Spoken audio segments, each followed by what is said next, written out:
1943 সালে প্রথম চৌধুরী রহমত আলী এই পাকিস্তান নামকরণটি করেন।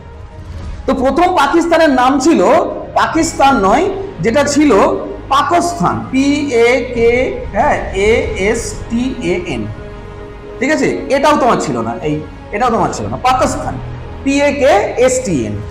এই পাকিস্তান নামটা কিভাবে এসছে? চৌধুরী রহমত আলী সে বললো যে P for Punjab, A for এইদিকে ট্রাইবাল এরিয়া অর্থাৎ আফগানের জায়গাটাতে কিছুটা, ওকে, তারপর K ফর কাশ্মীর এখানটা, এবং S ফর এই যে সিন্ধ অঞ্চল, সিন্ধু, ঠিক আছে, আর তান ফর হচ্ছে বেলুচিস্তান।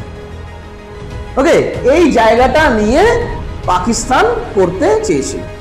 ওকে, তারপর এই যে PAKI, এই আইটা এসেছিল তোমার 1947 সালে 30 সেপ্টেম্বর, যখন পাকিস্তান ইউএনও সদস্যপদ পায়, অর্থাৎ ইউনাইটেড নেশনস অর্গানাইজেশন যখন সদস্যপদ পায় তখন আইটা ওখানে যোগ করা হয়েছিল।